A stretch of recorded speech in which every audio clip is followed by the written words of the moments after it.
everyone. I'm so honored to be part of this live stream. Thank you very much for having me. I'm right here in Washington, D.C., and I want to speak to a specific moment this week on Monday, which was something of a turning point in this more than week-long struggle against police murder. Throughout the weekend here in Washington, D.C., there were massive protests around the White House. For several days, in the evening especially, police attacked people with tear gas, pepper spray, rubber bullets, batons, and stinger grenades. But instead of diminishing the protests, people kept coming.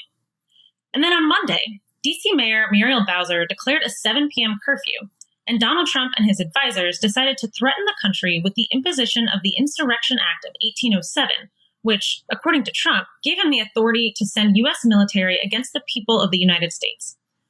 A little bit after 6:30 p.m. Eastern on Monday, he made a speech at the White House where he announced that he was planning to send the U.S. military to invade states unless the governors carried out the violent suppression of demonstrations that he had earlier instructed them to do.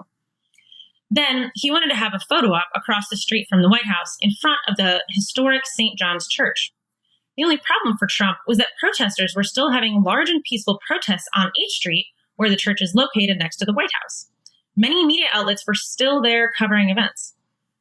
The Trump White House then ordered several police agencies, including Secret Service, Park Police, and National Guard, to carry out a vicious and violent assault to clear protesters and journalists alike from H Street, using stinger grenades, rubber bullets, flashbang grenades, tear gas, and trampling those in their path. I was there. I witnessed and experienced what actually happened.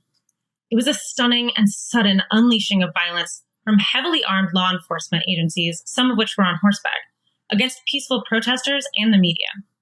There was a barrage of rubber bullets, stinger grenades, tear gas, mace, and flashbang grenades. People were trampled.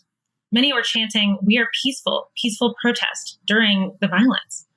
There was no order to disperse from law enforcement, and after law enforcement drove this crowd from H Street by the White House, the president and his entourage, including the chairman of the Joint Chiefs, the Secretary of Defense, and the Attorney General, strode across Lafayette Park, walked up to St. John's Church, held up a Bible, had a photo op, turned around, and returned right back to the White House.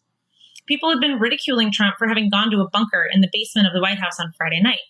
Trump wanted to show he was still the tough guy. That's why this happened. But this maneuver, this photo op, was a huge, major miscalculation and a tactical blunder. It showed the world and the mass media who were present that in order to carry out a political photo op, Trump was willing to employ violence against the people of this country, who were engaged in First Amendment protected activity, the right to assemble, and the right of media to cover events. Instead of having the desired effect of showing that Trump was in charge, Tuesday night proved beyond a shadow of a doubt that the people of this country are not going to take it. Hundreds of thousands all over the country poured into the streets in massive protests, standing with George Floyd, standing with Breonna Taylor, standing with their families, standing with the people of Minneapolis, Louisville, with the families of those loved ones who've been assaulted and killed by racist police departments and racist police murders all over the country. This event also led to a fracturing within the Trump administration. Secretary of Defense Mark Esper announced the next day that he did not know where he was going when he walked with Trump to the photo op. But he and the chairman of the Joint Chiefs, Mark Milley, of course realized where they were when they got to St. John's Church, but they chose to participate in the photo op rather than speak against the violent action or leave. And then 2 days later, Esper publicly announced his disagreement that U.S. troops should be used against the people of this country.